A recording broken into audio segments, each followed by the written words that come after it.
नमस्कार दोस्तों, मैं डॉक्टर संजय सर स्वागत करते हैं आपका। मित्रों, कल की क्लास में हमने एंशिएंट हिस्ट्री में महाजनपद काल स्टार्ट किया था और महाजनपद काल में हमने आपको बेसिक जानकारी दिया था और काशी महाजनपद को हमने आपको बताने की कोशिश किया था। काशी महाजनपद आपका समाप्त हो गया था कल की क्लास में और आज की क्लास में हम कोशिश करेंगे कि उसके आगे के महाजनपद को आपको बताएं। ठीक है, तो सभी लोग रेडी हो जाइए और फटाफट जो है अपने जितने भी फ्रेंड सर्किल में लोग हैं सभी को जोड़ लीजिए और हम आपको आगे के महाजनपदों के विषय में बात करते हैं। ठीक है, चलिए जुड़ जाइए सभी लोग। चलिए देखिए, तो आज हम आगे बढ़ते हैं। अगला महाजनपद है आपका कौशल महाजनपद। कौशल महाजनपद, कल एक महाजनपद की बात हुई थी काशी की, आज हम बात करेंगे कौशल महाजनपद की।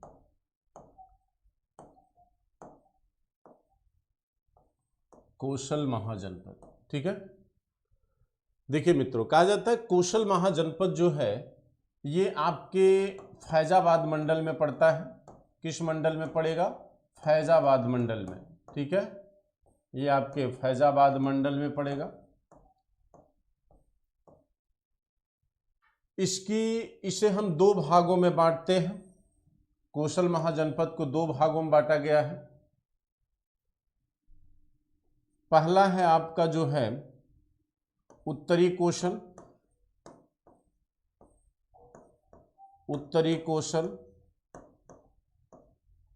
और दूसरा है दक्षिणी कौशल।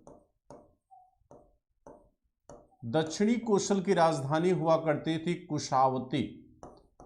दक्षिणी कौशल की राजधानी थी कुशावती। इसकी राजधानी क्या थी? कुशावती। और उत्तरी कौशल की राजधानी थी साकेत। उत्तरी कौशल की राजधानी क्या है? साकेत। ठीक, साकेत यानी जिसको आप भगवान राम से जोड़ते हैं, अयोध्या से जोड़ते हैं, जहां पर इक्ष्वाकु वंशुओं का शासन था। तो आप जानते हैं कि भगवान राम का संबंध भी अयोध्या से था और अयोध्या भी इसी फैजाबाद मंडल में पड़ता है। तो बाद में साकेत ही अयोध्या का केंद्र बना और कहा जाता है कि इस अयोध्या में इक्ष्वाकु वंशी, भगवान राम किस वंश के थे? इक्ष्वाकु वंश के थे। ठीक, और इसी वंश से संबंधित आपके कौन होंगे? यहाँ के राजा। यहाँ के राजा इस समय महाजनपद काल में कौन थे? प्रसेनजीत। यहाँ के राजा कौन थे? प्रसेनजीत। ठीक है, तो प्रसेनजीत भी किस वंश के होंगे? इक्ष्वाकु वंश के होंगे। इनका संबंध भी किस वंश से होगा? इक्ष्वाकु वंश से। इक्ष्वाकु वंश से इनका भी संबंध होगा। ठीक है, तो हमने बताया कि कौशल महाजनपद वर्तमान फैजाबाद मंडल में है। ठीक, इसकी भौगोलिक स्थिति वर्तमान में कहाँ है? इसे दो भागों में बांटा गया था, उत्तरी कौशल और दक्षिणी कौशल। उत्तरी कौशल की राजधानी साकेत थी, दक्षिणी कौशल की राजधानी कुशावती थी। कहते हैं कि कपिलवस्तु, कपिलवस्तु जहां से भगवान बुद्ध का संबंध था, कपिलवस्तु और साकेत, साकेत नीचे देख ही रहे हैं, ये दोनों भी इसी के अंग थे। अगर आपको याद होगा तो एक प्रश्न बड़ा माने पेट है जो बार बार पूछा जाता है, और वो प्रश्न ये है कि कौन जो है भगवान बुद्ध के एकदम हम उम्र था। हम उम्र का मतलब होता है एकदम बराबर। ठीक, तो कहा जाता है भगवान बुद्ध के हम उम्र होना अलग बात है और एक ही समय का होना अलग बात है। ठीक, कहा जाता है बुद्ध के समकालीन तो बहुत शासक थे भाई। अजातशत्रु भी था, तो बिंबिसार भी थे, प्रसेनजीत भी थे, उधर दधिवाहन भी था, बहुत सारे शासक थे जो बुद्ध के समकालीन थे। लेकिन जब हम उम्र पूछी जाती है तो हम उम्र का मतलब होता है एकदम एक समान। ठीक, तो कहा जाता है हम उम्र कौन था? प्रसेनजीत था। किसका? बुद्ध का। बुद्ध का एकदम हम उम्र। कहते अष्टोविंशत, 80 वर्ष का ये भी था। 80 वर्ष के बुद्ध भी थे जब बुद्ध मरे। तो बुद्ध की मृत्यु पर इसने कहा था कि जिस कुल के भगवान बुद्ध हैं उसी कुल का मैं भी हूं, जहां के बुद्ध हैं वहीं का मैं भी हूं, जितनी उम्र बुद्ध की है उतनी मेरी भी है। तो 80 बुद्ध के भी बुद्ध थे और 80 ही प्रसेनजीत की उम्र भी थी। जहां के बुद्ध थे, बुद्ध कहां के थे? कपिलवस्तु के। और कपिलवस्तु कहां शामिल था? कौशल में। कौशल का कौन था? प्रसेनजीत था। तो ये स्टेटमेंट जो है ये किसका है? प्रसेनजीत का है। कहा जाता है कि प्रसेनजीत भी किस वंश से थे? इक्ष्वाकु वंश थे। प्रसेनजीत का जो संबंध है वो एक क्षत्रिय कुल से है। ठीक, इक्ष्वाकु जो है किस कुल में आते हैं? क्षत्रिय कुल में आते हैं। अब देखिए, कहते हैं आपके पीसीएस में एक बार प्रश्न पूछा था कि सहेत महेत का संबंध किससे है। देखिए, एक बार प्रश्न आया हुआ है। आप लोग अगर सीरियस कैंडिडेट होंगे तो आप जरूर जो है क्वेश्चन पेपर देखते होंगे, पिछले जितने भी क्वेश्चन आपके पूछे गए हैं अभी तक। ठीक है, आज भी आप लोग कम से कम मैक्सिमम लोगों को जोड़ने की कोशिश करिए। ठीक है, मैक्सिमम लोगों को जोड़िए कम से कम आप लोग।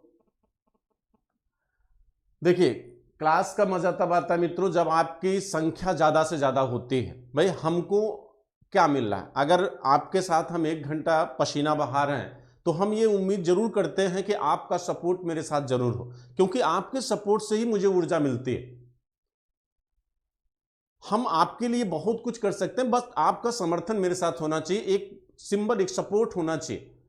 और मुझे पता है कि आपके पास इतने फ्रेंड सर्किल में है कि आप ज़्यादा से ज़्यादा लोगों को हमसे जोड़ सकते हैं, परिचित करा सकते हैं। अगर इनकेस आपको लगता है कि नहीं मैं आपके लिए कुछ बेटर कर रहा हूँ, कुछ अच्छा कर रहा हूँ, तो आपको जरूर ऐसा करना चाहिए। और मुझे उम्मीद है कि आज भी संख्या कम से कम 100 के ऊपर होगी, और अगर 100 के ऊपर हुई तो आप देखेंगे कि क्लास बहुत बेहतरीन होगी। ठीक है, और एक एक चीज मैं आपको समझाने की कोशिश करूंगा। ठीक है, चलिए देखिए, हमने कहा एक पीसीएस में क्वेश्चन आता है सहेत महेत, ये क्या है? वो पूछता है वहां पर कि सहेत महेत का संबंध किससे है। देखिए, इसको समझ लीजिए, सहेत महेत का संबंध किससे है। तो कहा जाता है कि वैसे ओवरऑल अगर आपसे कहा जाए तो कौशल की राजधानी क्या थी? पहले श्रावस्ती थी। कौशल की राजधानी क्या थी? श्रावस्ती। कहते हैं श्रावस्ती, जो कौशल की राजधानी थी श्रावस्ती, श्रावस्ती को महेत कहा गया है। क्या कहा गया मित्रों? महेत। कहते हैं श्रावस्ती को क्या कहते हैं? महेत। जो आपकी यहां पे जो मैं साकेत लिखा हूं, यहां पे पहले क्या था? श्रावस्ती। ठीक है, तो कहते हैं श्रावस्ती का नाम क्या है? महेत। और इसी कौशल महाजनपद के, आप इसको श्रावस्ती ज्यादातर याद रखिए क्योंकि साकेत बहुत कम समय के लिए थी। कहते हैं कि जो श्रावस्ती है इसी को महेत कहा जाता है। और इसी महाजनपद का एक व्यापारी था जिसका नाम था अनाथ पिंडक। इसका नाम है अनाथ पिंडक। कहते हैं अनाथ पिंडक ये एकदम अंबानी था, आज का अंबानी है मित्रों, एकदम आज का मुकेश अंबानी है अनाथ पिंडक। कहते हैं भगवान बुद्ध जो है जब उपदेश दे रहे थे बिंबसार के राज्य में, यानी मगध में, राजगृह में, तो कहते हैं वहीं पर ये गया हुआ था। और व्यापारी ये कहाँ का था? ये श्रावस्ती यानी कौशल महाजनपद का। कहते हैं बुद्ध से इतना प्रभावित हुआ कि यह जो है, यह अनाथ पिंडक नामक व्यापारी, कहा जाता है युवराज जेत से, एक युवराज थे जेत, उनसे 80 करोड़ स्वर्ण मुद्राओं में जेतवन बिहार, कौन सा बिहार? जेतवन बिहार, जेतवन बिहार खरीद कर बुद्ध को दान कर दिया था। कौन सा बिहार? जेतवन बिहार। अब कुछ लोगों को यह समझ में नहीं आया होगा कि यह बिहार क्या होता है। देखो, बिहार माने एक तो होता विचरण करना, टहलना, कहीं जाना, घूमना, वो यहां वो मीनिंग नहीं है। यहां बिहार का मतलब है जो बौद्ध भिक्षुओं का निवास स्थल होता था। बौद्ध भिक्षुओं का जो निवास स्थल होता था उसे बिहार कहा जाता है।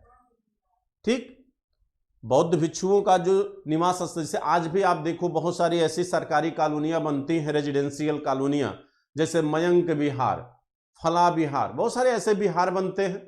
ठीक है, तो कहा जाता है कि ये बिहार जो थे ये मूल रूप से क्या थे? निवास स्थल थे। तो जेतवन बिहार, इसी तरह बुद्ध को, चूंकि बुद्ध क्या थे? एक भिक्षु थे, बौद्ध भिक्षु थे, तो वो उनका काम होता था उपदेश देना। और जहां वर्षा होने लगती थी तो 4 महीना वहीं रुकना पड़ता था।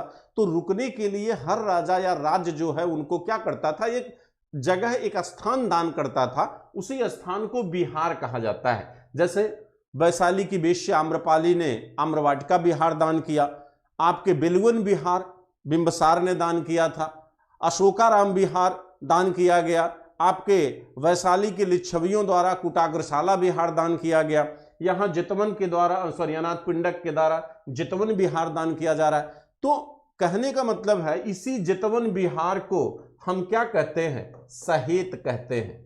अब देखिए क्लियर हुआ, महेत कहते हैं श्रावस्ती को, सहेत कहते हैं किसको, जितवन बिहार को।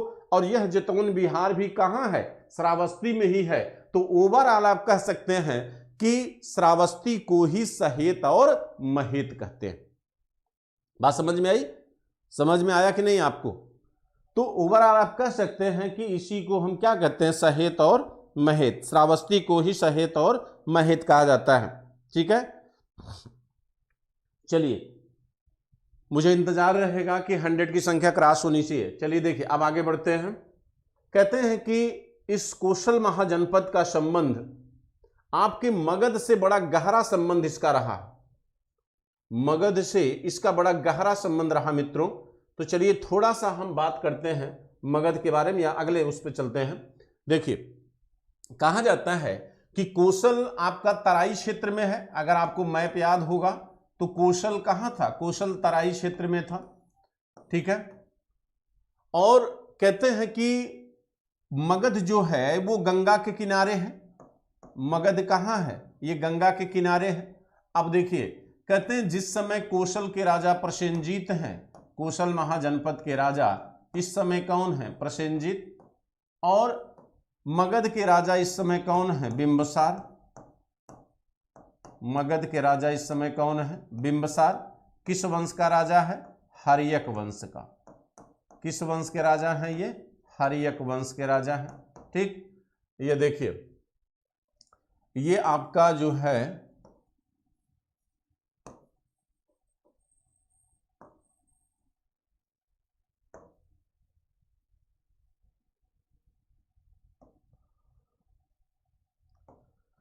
देखिए आपका कौशल कहीं यहां पे है, कौशल यहां है। ठीक, मगध यहां है और काशी यहां है। ठीक, ये क्या है, ये काशी है, काशी महाजनपद, ये मगध है। ठीक, यहां अंग था, मैप में मैंने आपको बताया था। कहा जाता है कि मगध ने सबसे पहले किस राज्य को जीता। देखिए कहते हैं ये कौशल, कल के क्लास में हमने बताया था कि ये काशी महाजनपद किसके अधीन है, कौशल के अधीन है। किसके अधीन है, कौशल के अधीन। लेकिन पहले कौशल काशी के अधीन था, लेकिन बाद में जब यहां राजा कंस बना, जब कौशल का राजा कंस हुआ तो कंस ने जो है काशी को जीतकर कौशल के अधीन कर लिया था। अब मगध क्या किया कि मगध में जब हर्यक वंश आया तो मगध ने अंग को सबसे पहले जीता, क्योंकि अंग को बचाने के लिए कोई अन्य महाजनपद नहीं आ सकता।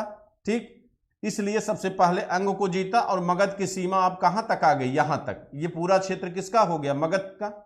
अब देखिए कहते हैं अब मगध पूरब में जा नहीं सकता, क्योंकि पूरब में कोई और महाजनपद नहीं था। पश्चिम में जब बढ़ेगा तो सबसे पहला महाजनपद काशी पड़ता है।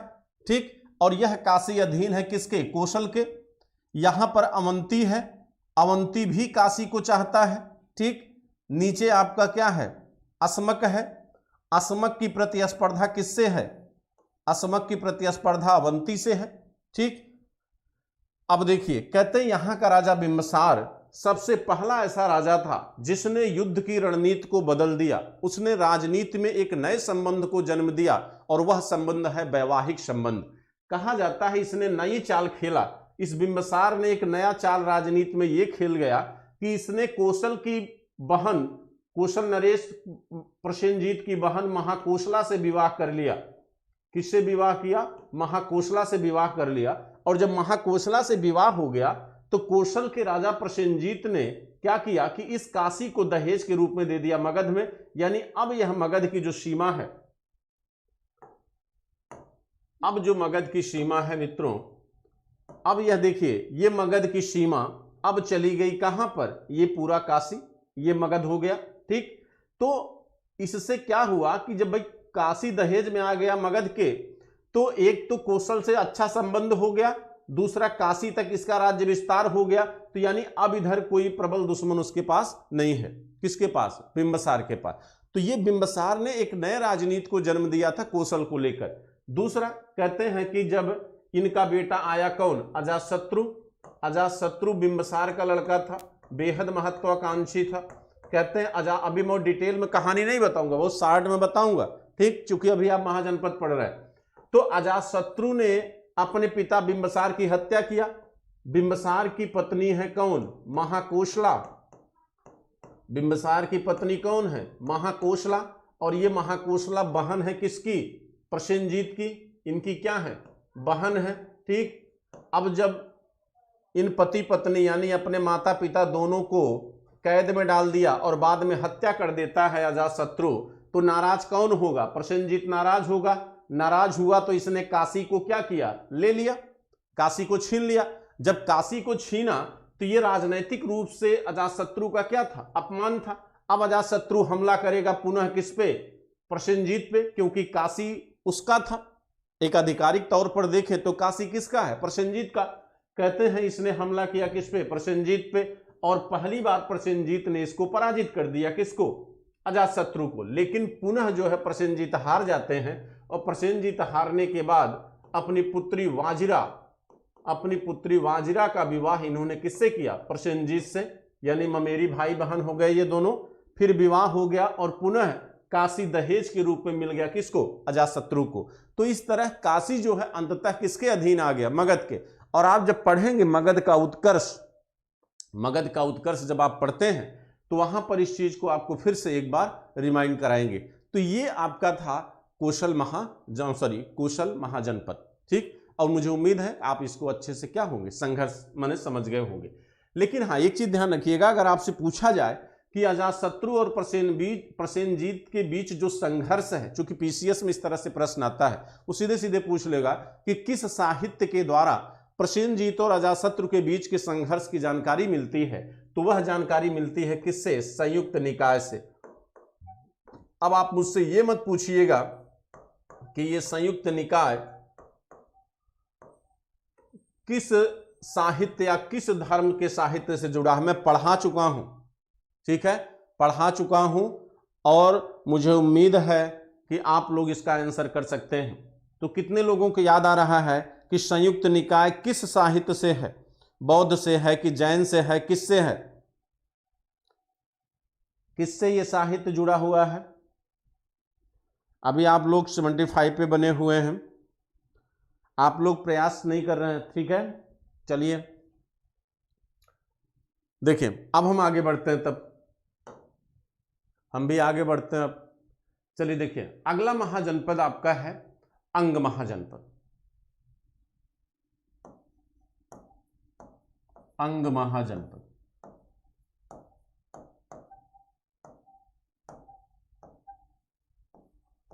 अंग महाजनपद ये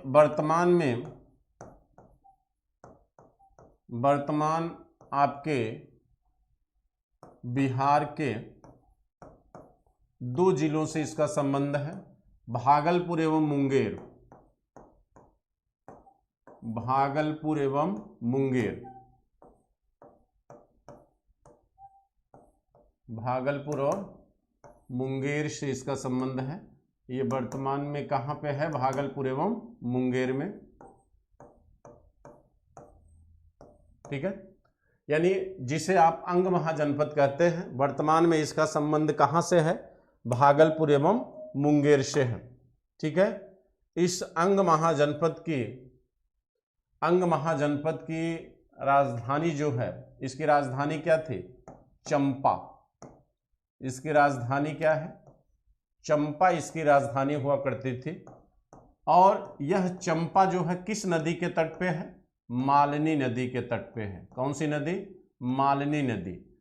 और यही मालिनी नदी अंग महाजनपद, अंग और मगध के बीच की सीमा भी बनाती है।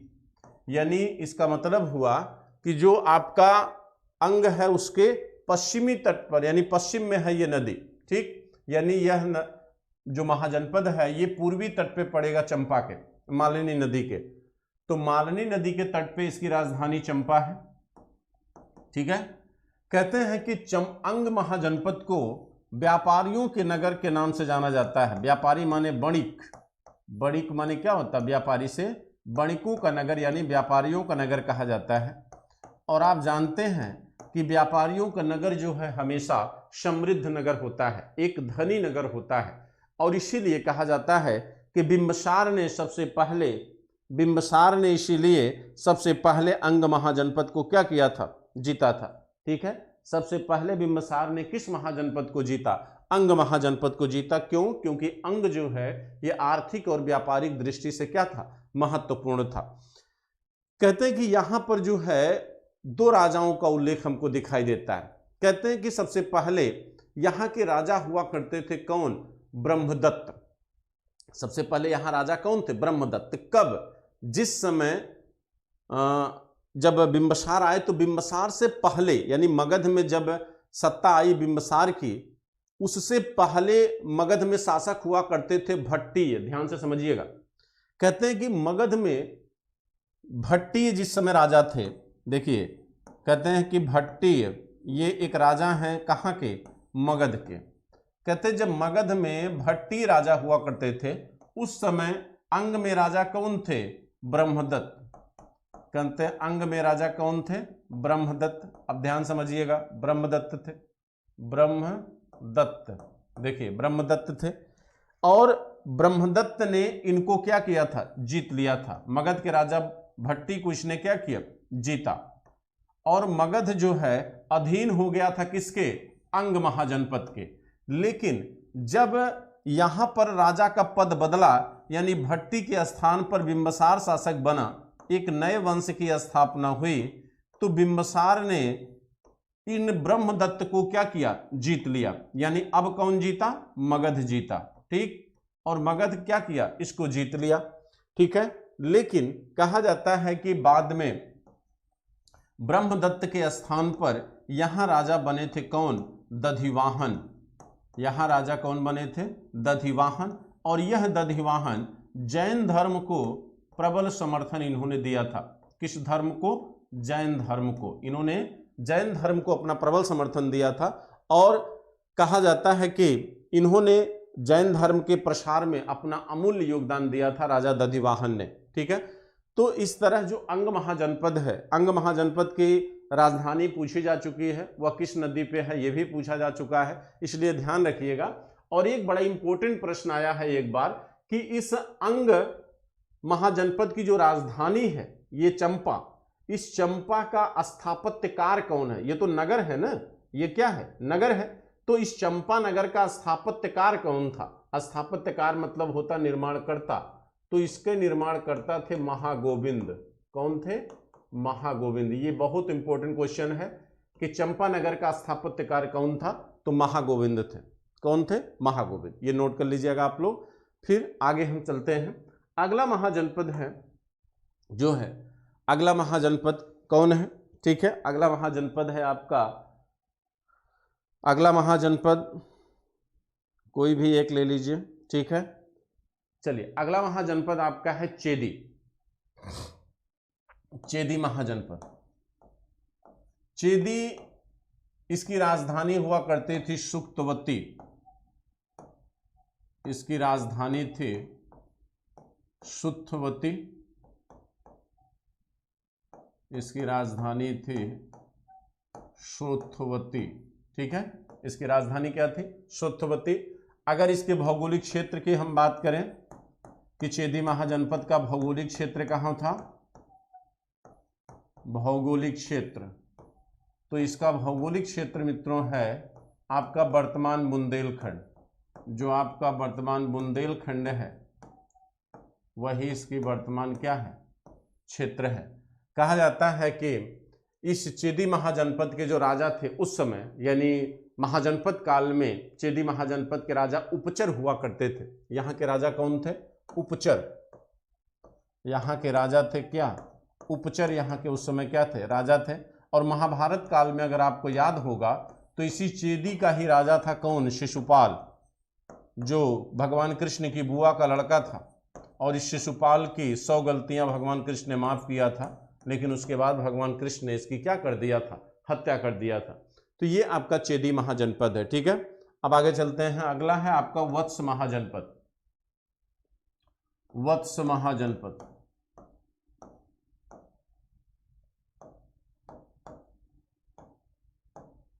वत्स महाजनपद।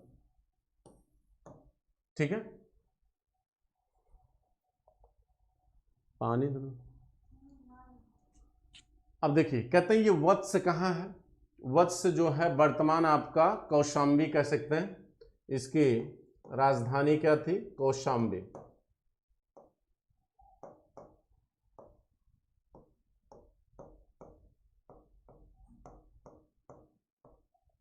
इसकी राजधानी मित्रों क्या थी, कौशाम्बी। ठीक है, कौशाम्बी जो है किस नदी के तट पे है, यमुना नदी के। किस नदी के तट पे है, ये नदी यहां कौन सी है, यमुना। कहा जाता है कि इस वत्स महाजनपद का जो संबंध है ये किससे है, कुरु महाजनपद यानी हस्तिनापुर से। इसका संबंध किससे है, हस्तिनापुर से। इसका संबंध किससे है, हस्तिनापुर से। आपको याद होगा हस्तिनापुर का संबंध किससे था, कुरु जनपद से। कुरु जनपद पहले कहा जाता है कि देखिए हम आपको बताते हैं, मैंने आपको शुरू में पढ़ाया था कि जनपद मिलकर महाजनपद बने। तो पहले 2 जनपद थे, एक कुरु जनपद था और एक जो है पुरु जनपद है। ठीक है, पुरु जनपद थे। बाद में इस पुरु का विलय हो गया था किसमें, कुरु में, और कुरु क्या बन गया, जनपद, महाजनपद बन गया था। कुरु का क्या हो गया था, ये कुरु महाजनपद बन गया था। ठीक, तो कहते हैं इस कुरु महाजनपद का संबंध कहां है, हस्तिनापुर था। लेकिन कहा जाता है कि हस्तिनापुर में जब बाढ़ आई, हस्तिनापुर में उस समय राजा थे कौन, नीचछु। हस्तिनापुर में उस समय राजा थे कौन, नीचछु। तो नीचछु के समय जब हस्तिनापुर में बाढ़ आई मित्रों, तो ये वर्ग जो था, यानी जो पूर्व जनपद वाला वर्ग था, ये विस्थापित हो गया कहां, कौशाम्बी में। ये कहां विस्थापित हो गए, कौशाम्बी में। इसलिए इनको हम पूर्व वंश का मानते हैं। ठीक है, यानी वत्स महाजनपद का जो संबंध है वो किस वंश से है, पूर्व वंश से है। ठीक है,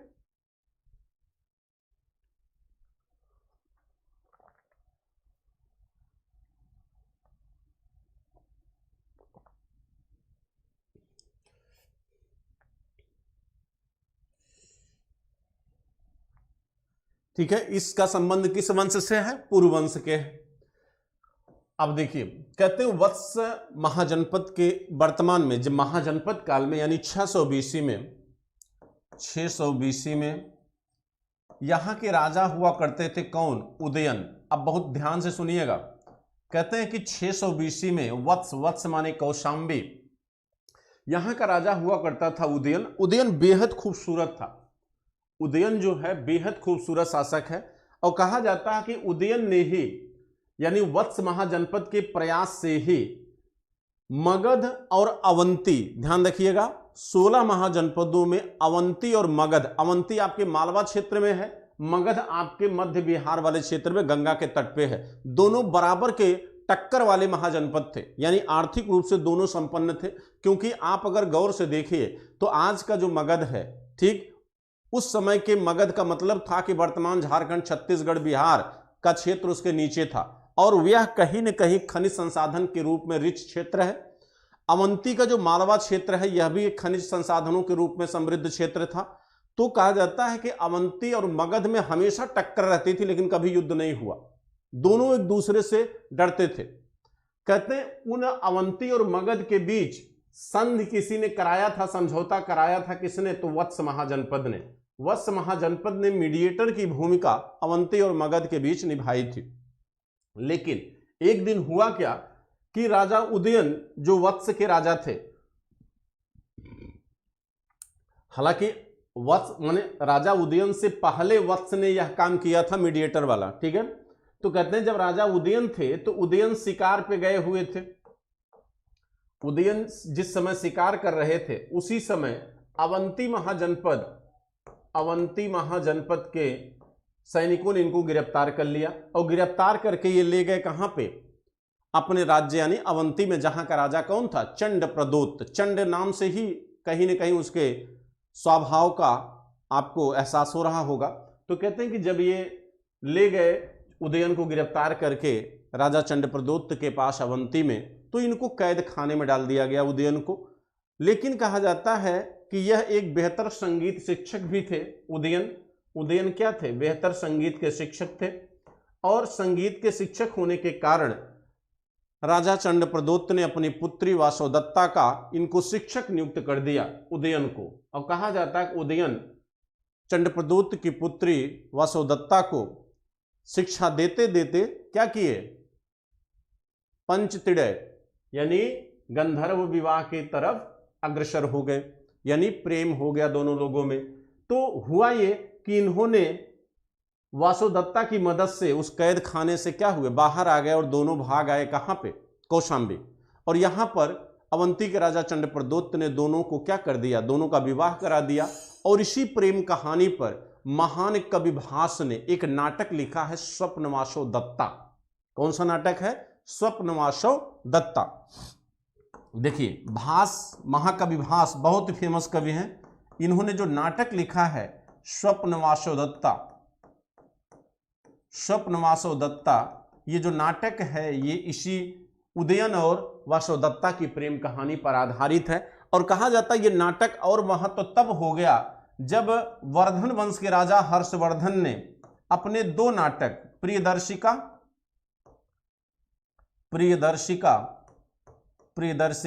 एवं रत्नावली, इन दो नाटकों का निर्माण उन्होंने अपने इसी नाटक के आधार पर किया था। आप जानते हैं कि हर्ष ने 3 नाटक लिखे थे मित्रों, 3 नाटक में नागानंद, रत्नावली और प्रियदर्शिका 3 नाटक हैं। लेकिन ये उनके दो नाटक यानी प्रियदर्शिका और रत्नावली, ये दोनों स्वप्नवासो दत्ता से क्या है, मिलते जुलते हैं। ठीक है। और दूसरी बात कहा जाता है कि यह वत्स महाजनपद वस्त्र उद्योग के लिए बड़ा फेमस हुआ करता था। किसके लिए, वस्त्र उद्योग के लिए बड़ा फेमस हुआ करता था। ठीक है, ये वस्त्र उद्योग के लिए क्या था, फेमस था। उदयन के बाद उसका बेटा बोधिवर्धन, उदयन का बेटा कौन था, बोधिवर्धन, क्या बनता है, राजा बनता है। उसके बाद उदयन का बेटा बोधिवर्धन जो है वत्स महाजनपद का क्या बनता है, राजा बनता है। ठीक है, तो इस तरह आपके सामने हमने वत्स महाजनपद को बताने की कोशिश किया। ठीक है, तो ये था आपका वत्स महाजनपद। नोट कर लीजिए आप सभी लोग।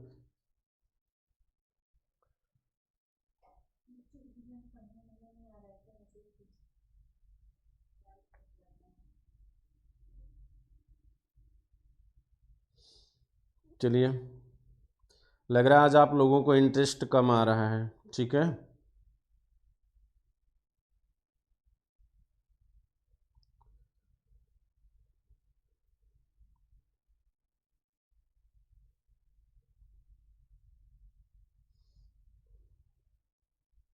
चलिए देखिए, अब है आपका अगला महाजनपद कुरु महाजनपद। कौन सा महाजनपद, कुरु महाजनपद। कुरु महाजनपद,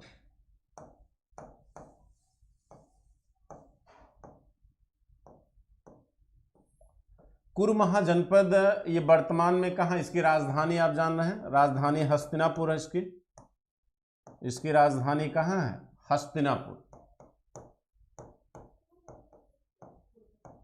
इसकी राजधानी है हस्तिनापुर। अगर हम क्षेत्र की बात करें, क्षेत्र की बात अगर आप करें तो इसका क्षेत्र जो है ये वर्तमान का यूपी में मेरठ को ले लीजिए, आप मेरठ को ले लीजिए, आप दिल्ली के कुछ क्षेत्रों को ले लीजिए, और आपके हरियाणा में थानेश्वर वाला जो क्षेत्र है इसको ले लीजिए, थानेश्वर। ठीक है, इन तीनों क्षेत्रों को मिला लीजिए तो आपको जो है हस्तिनापुर यानी कुरु महाजनपद मिल जाएगा। और आप जानते हैं कि इस कुरु महाजनपद के जो राजा थे, यहाँ के जो राजा हैं वो हैं कौरव्य। यहाँ के राजा कौन थे इस समय? कौरव्य यहाँ के इस समय राजा थे। और आप जानते हैं ये वही कुरु महाजनपद है जिसका संबंध जो है कहीं न कहीं महाभारत की घटनाओं से है।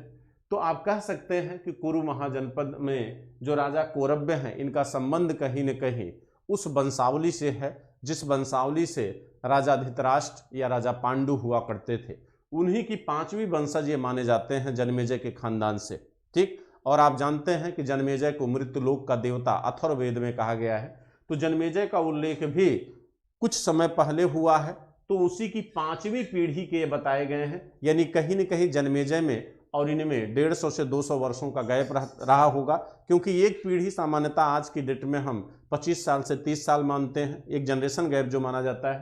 ठीक है, तो इनका संबंध भी उस वंशावली से है। कहा जाता है कि यहाँ के लोग जो है बुद्धि और बल के लिए बड़े फेमस हुआ करते थे। किसके लिए? बुद्धि और बल के लिए। तो आप महाभारत युद्ध में बल तो देखे हैं, बुद्ध भी आपने देखा होगा। भाई एक बुद्ध दुर्योधन और धृतराष्ट्र की थी जिसने महाभारत युद्ध करा दिया, और एक तरफ बुद्धि आपके हस्तिनापुर के सबसे बड़े योद्धा आपके महापितामह भीष्म की भी थी, तो विदुर की भी थी। तो अपनी विद्वता के लिए तो कुरु महाजनपद जाना ही जाता था। वंशावली में अगर आप देखें तो यहाँ पर बुद्धि और बल दोनों दिखाई देगा। ठीक, एक एक वीर योद्धा थे कि जो है तीर से बारिश करा देते थे, सूखा पड़ जाता था, तूफान आ जाता था, तमाम ऐसी काल्पनिक बातें आपके महाभारत में दिखाई गई हैं। ठीक, तो ये आपका कुरु महाजनपद है जो बुद्धि और बल के लिए बड़ा फेमस था, जिसकी राजधानी क्या है? हस्तिनापुर है। अब देखिए, कहते हैं इसके बाद हम जो छोटे छोटे महाजनपद हैं आपके उत्तर पश्चिम क्षेत्र के, उनको देख लेते हैं। अगला है आपका कंबोज महाजनपद। कंबोज एकदम सबसे उत्तरी महाजनपद है कंबोज। ठीक, इसकी स्थिति आप जान रहे हैं, राजधानी इनकी है क्या? हाटक। कंबोज की राजधानी क्या थी? हाटक। इसकी राजधानी हाटक है। ये सबसे उत्तरी महाजनपद है, सबसे उत्तरी महाजनपद है।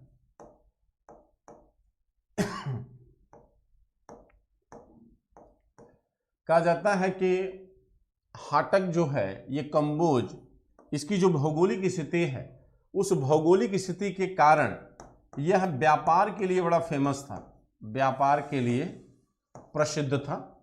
कंबोज जो है किसके लिए प्रसिद्ध था? व्यापार के लिए। तो व्यापार में किसका व्यापार? घोड़े का व्यापार। कंबोज जो है घोड़े के लिए फेमस था। किसके लिए फेमस था? घोड़े के लिए फेमस था। ठीक है, तो कंबोज को हम एक अन्य नाम भी देते हैं व्यापारिक नगर होने के कारण, वार्ता शस्त्रोपजीवी। कंबोज को ही वार्ता शस्त्रोपजीवी कहा गया है, और वार्ता शस्त्रोपजीवी इसे व्यापारिक नगर होने के कारण ही कहा गया है।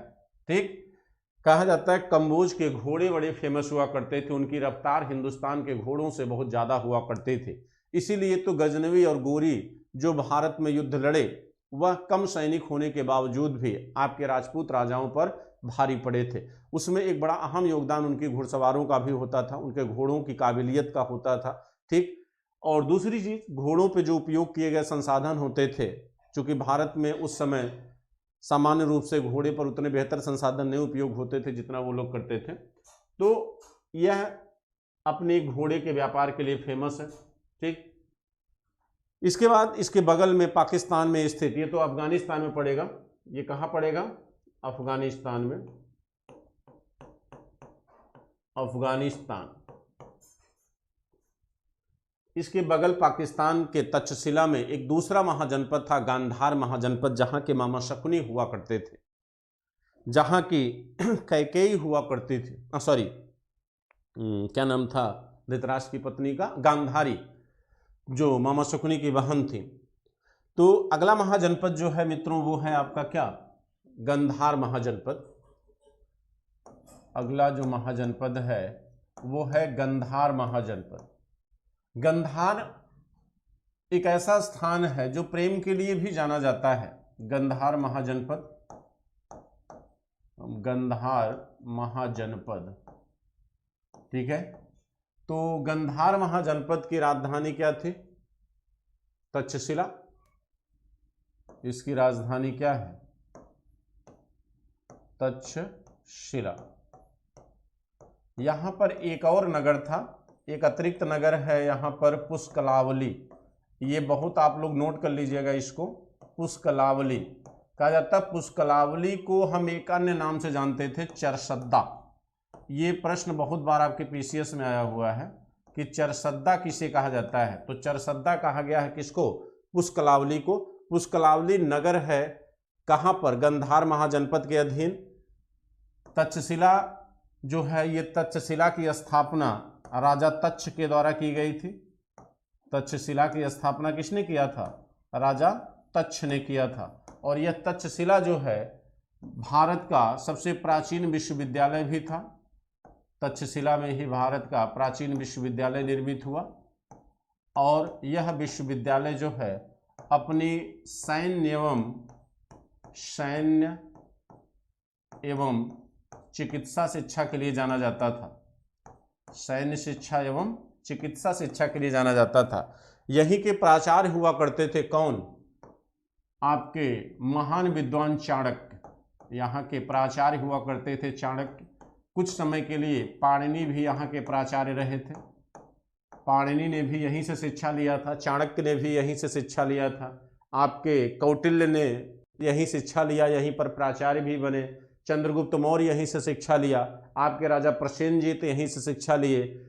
विद्वानों में अगर हम बात करें तो सुश्रुत, चरक और आपके वसुमित्र जो बौद्ध समिति के उपाध्यक्ष हुआ करते थे, चतुर्थ बौद्ध समिति में, यानी बहुत से ऐसे विद्वान थे। हम नाम आपको लिख दे रहे हैं, नोट कर लीजिए, क्योंकि कभी पूछा जा सकता है। दो नाम तो आपके सामने लिखा ही है।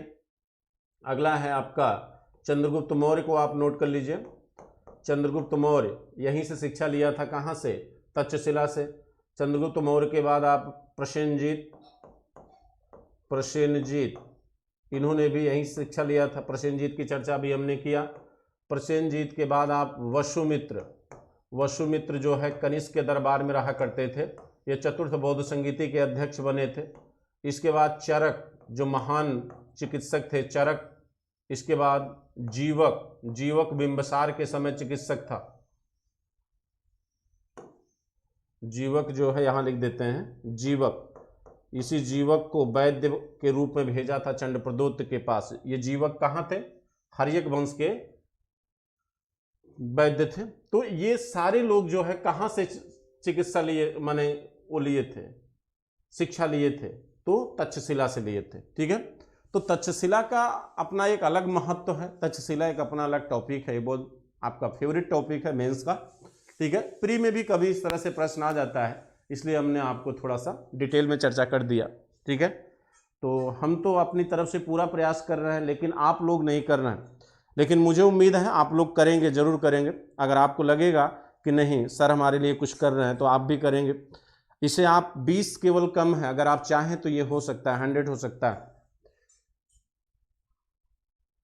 आप 100 कर सकते हैं उसको, मुझे पता है, ठीक है। अब देखिए, कहते हैं कि गांधार महाजनपद के इस समय जो यहाँ के राजा थे, उनका नाम था पुष्कर सरीन।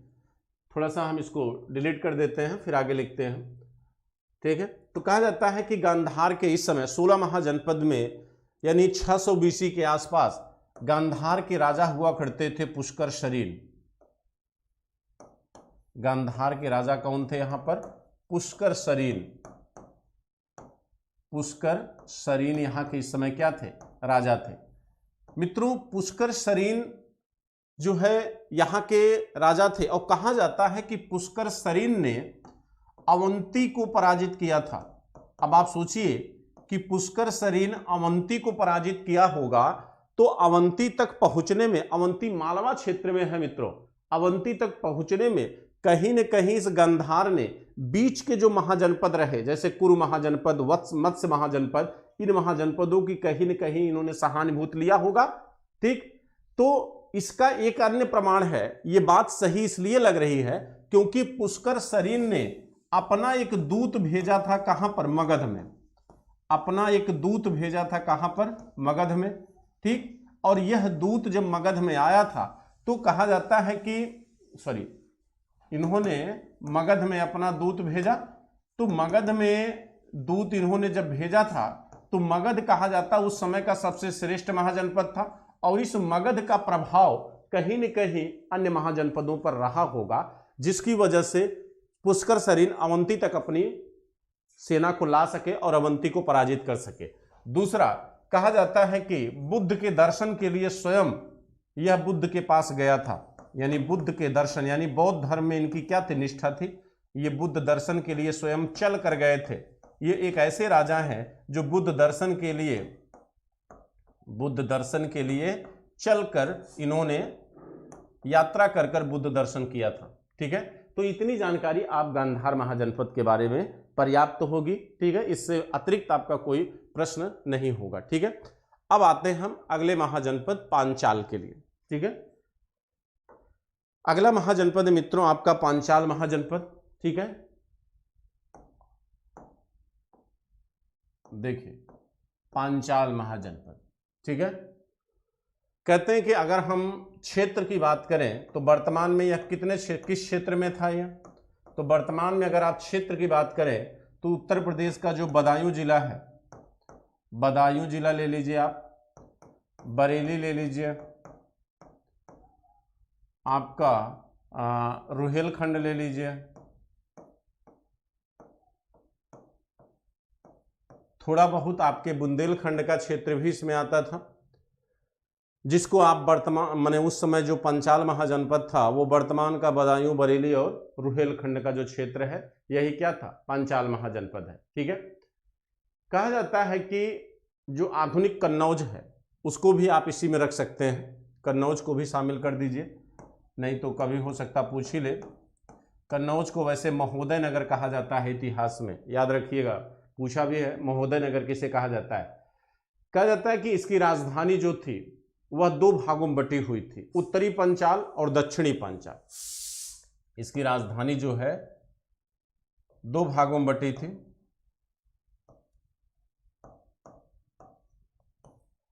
उत्तरी पांचाल जिसकी राजधानी थी अहिछत्र। उत्तरी पांचाल की राजधानी क्या थी, अहिछत्र।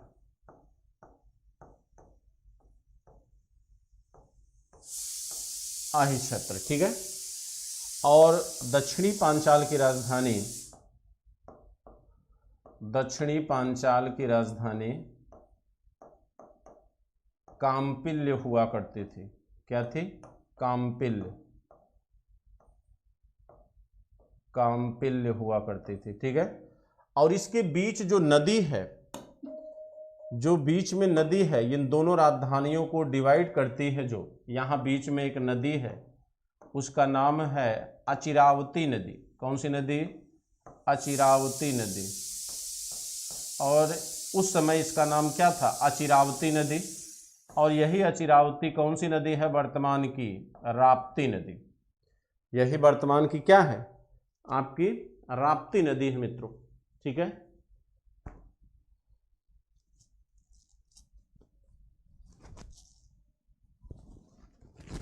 यही वर्तमान की आपकी क्या है, राप्ती नदी है।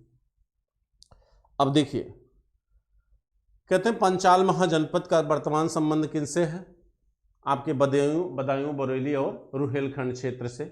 यहाँ के राजा हुआ करते थे उस समय के चुलानी रामदत्त, ब्रह्मदत्त। यहाँ के जो राजा थे,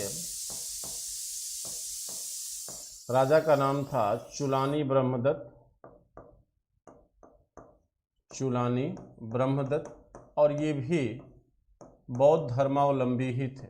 ये भी क्या थे, बौद्ध धर्मावलंबी ही थे। इनका भी विश्वास पूरी तरह किसमें था, बौद्ध धर्म में था, ठीक है। इनका विश्वास किसमें था, बौद्ध धर्म में था। फिर इसी के बगल में एक अन्य महाजनपद आपका है मत्स्य महाजनपद। मत्स्य महाजनपद जो है ये मित्रों आपके पड़ेगा कहाँ पर, आपके राजस्थान में पड़ जाता है, ठीक है। मत्स्य महाजनपद का महत्व है, यहां से एक प्रश्न बार बार आता है, उसके बारे में चर्चा करते हैं हम आपसे। मत्स्य महाजनपद, ये आपके पड़ेगा कहाँ पर, ये राजस्थान में पड़ता है, मत्स्य महाजनपद। मत्स्य महाजनपद देखिए, कहते हैं कि मत्स्य महाजनपद ये इसका क्षेत्र कहाँ है। अगर क्षेत्र की हम बात करें तो क्षेत्र पड़ता है वर्तमान जयपुर। जयपुर पड़ेगा कहाँ पर, राजस्थान में। इसकी राजधानी थी विराटनगर। इसकी राजधानी क्या थी, विराटनगर। विराटनगर इसकी राजधानी इसलिए है क्योंकि इस महाजनपद का जो संस्थापक था वो क्या था, विराट। इसीलिए इस विराटनगर का संस्थापक कौन था, राजा विराट था, और इसकी राजधानी जो थी वो क्या थी, विराटनगर थी।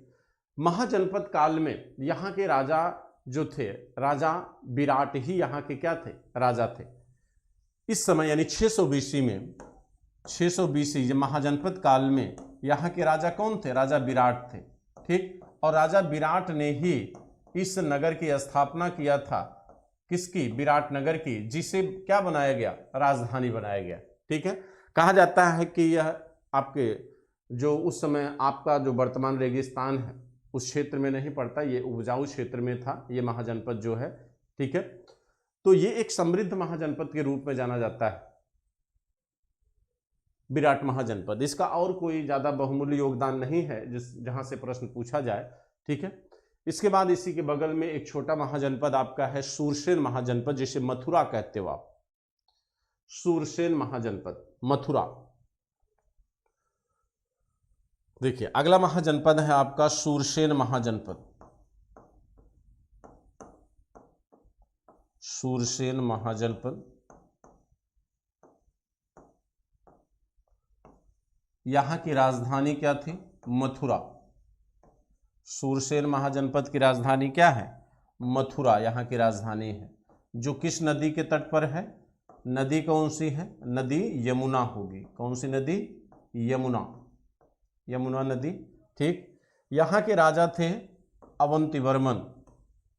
अब देखिए कहते हैं यहाँ के राजा जो अवंतीवर्मन थे, ये अवंतीवर्मन जो है, अवंतीवर्मन जो है, ये अवंतीवर्मन कौन है, यह अवंतीवर्मन अवंती के राजा चंडप्रदोत का बेटा, पुत्री का पुत्र है। अवंती के राजा चंडप्रदोत, अवंती का राजा कौन था, चंडप्रदोत था इस समय। इसी चंडप्रदोत की पुत्री का पुत्र था, देखिए चंडप्रदोत की पुत्री का पुत्र था कौन, अवंतीवर्मन, ठीक है। और कहते इसका मतलब है कि अवंती का संबंध शूरसेन महाजनपद से था और कहीं न कहीं एक रिलेशन के तौर पर था। लेकिन कहा जाता है यह शूरसेन महाजनपद बौद्ध धर्म के लिए जाना जाता है। किस धर्म के लिए जाना जाता है, बौद्ध धर्म के लिए जाना जाता है। बौद्ध धर्म को राजाश्रय दिया था अवंतीवर्मन ने। कहते हैं अवंतीवर्मन को बौद्ध धर्म में दीक्षित किसने किया, तो महाकच्चायन ने किया था। किसने किया था, महाकच्चायन ने। यह महाकच्चायन था कौन, यह महाकच्चायन जो है भगवान बुद्ध का भिक्षु है, और इसी भिक्षु को भगवान बुद्ध ने अवंतीवर्मन को दीक्षा देने के लिए भेजा था, जबकि बुलाया बुद्ध को गया था, लेकिन महाकच्चायन को ही भगवान बुद्ध ने मथुरा क्यों भेजा अवंतीवर्मन के पास। उसका कारण यह था कि ये महाकच्चायन भी कहाँ का था, अवंती का था। महाकच्चायन भी कहाँ का है, अवंती का है। तो अवंती से एक रिलेशन है कहीं न कहीं शूरसेन महाजनपद का, इसलिए महाकच्चायन को अवंत माने शूरसेन महाजनपद के माने शूरसेन महाजनपद के जो क्या थे राजा अवंतीवर्मन, उनको दीक्षित करने के लिए भेजा गया, ठीक है। अब आपके सबसे मजेदार महाजनपद के बारे में बात करने चल रहा हूं, जिसका नाम है अवंती महाजनपद, जहां से कई बार प्रश्न आपसे पूछे गए हैं, ठीक है। तो इसकी चर्चा हम करेंगे और अच्छे से चर्चा करेंगे। अवंती महाजनपद की इंपॉर्टेंट भी है, ठीक है।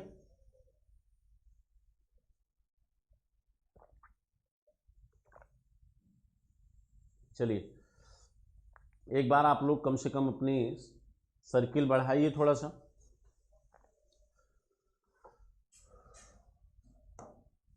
एंडिंग अच्छे से होनी चाहिए ना सबकी, एक जोश के साथ, एनर्जी के साथ।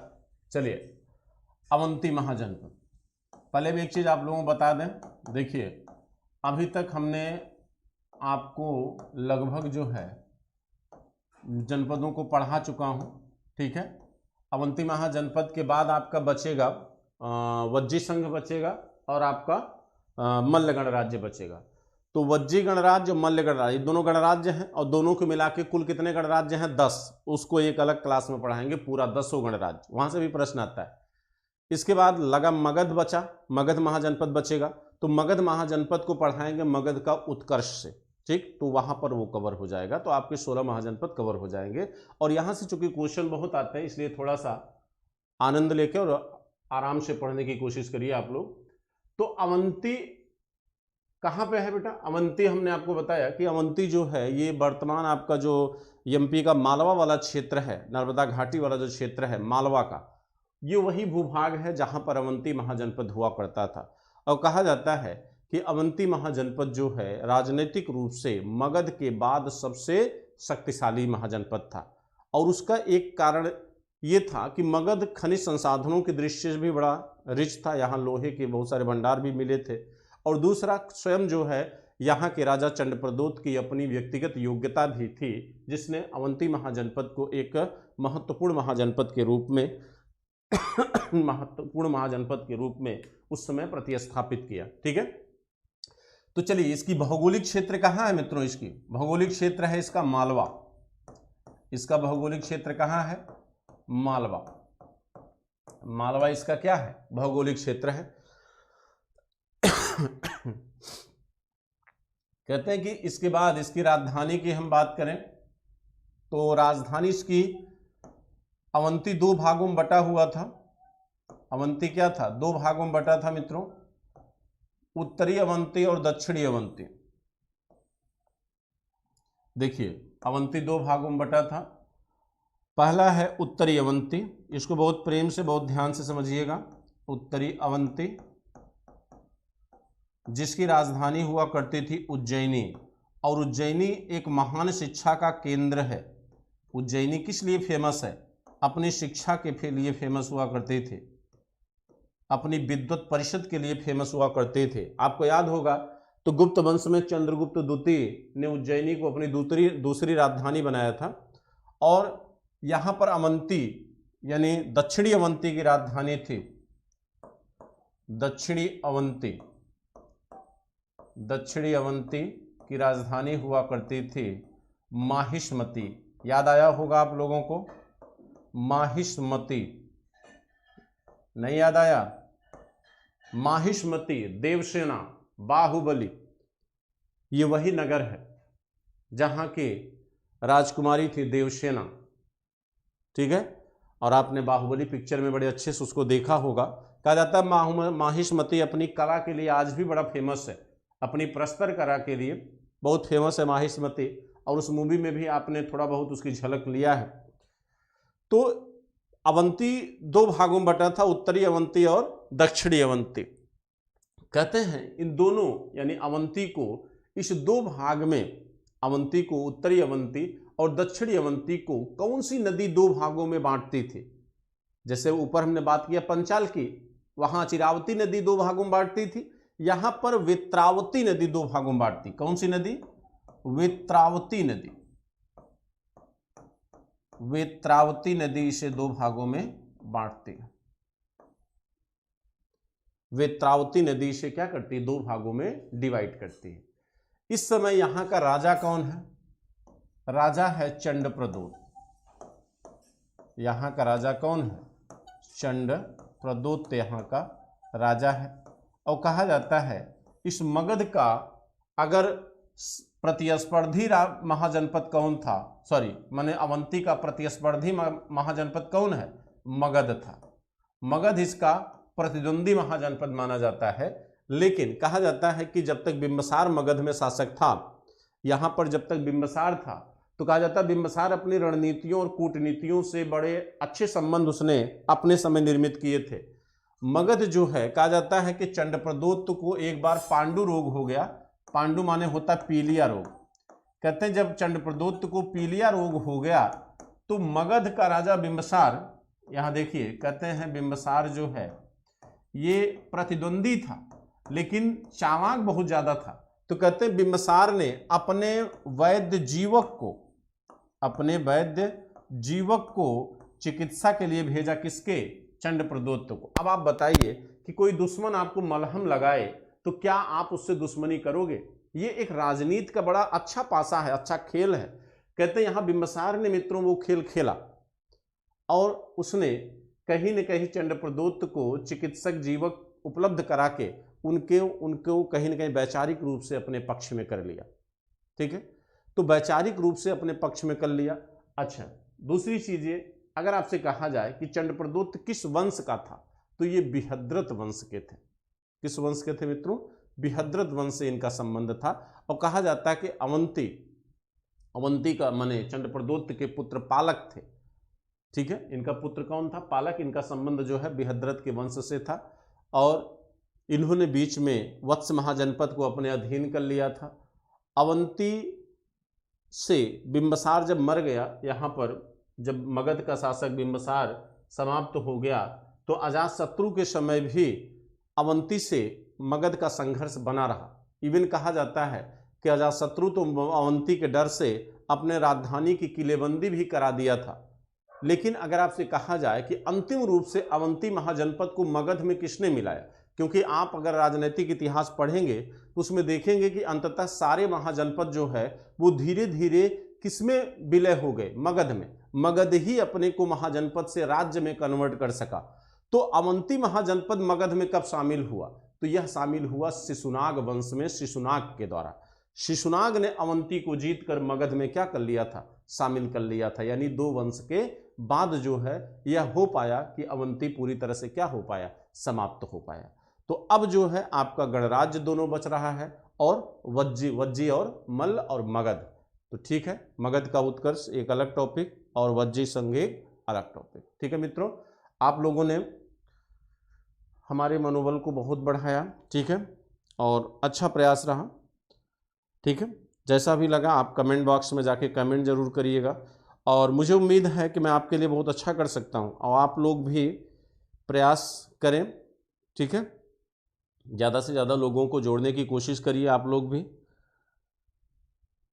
और क्लास जैसी भी लग रही हो आप नीचे जाके कमेंट बॉक्स में कमेंट जरूर करिए। अगर कोई प्रॉब्लम है तो आप वीडियो के लास्ट में कमेंट करिए जाके, ताकि हम भी, और बहुत से हमारे प्रिय छात्र जुड़े हुए हैं। ठीक है, नाम यहाँ पे नहीं लूँगा क्योंकि एक का लूँगा तो दूसरे लोग भी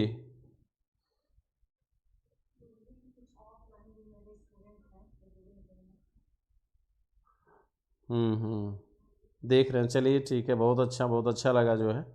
और मुझे उम्मीद है कि आप लोग कम से कम 2-4 दिन में आने वाली जो क्लासेस हैं उसमें आप 100 के पार जरूर करेंगे लाइव क्लास को, क्योंकि जब तक आप 100 के ऊपर नहीं जाते ना, पढ़ाने में मज़ा नहीं आता, एनर्जी नहीं आती उतनी। तो जितनी ज़्यादा से ज़्यादा संख्या आपकी होगी उतना ही अच्छा क्लास होगा। ठीक है, चलिए शुभ रात्रि सबको। जय हिंद, जय भारत।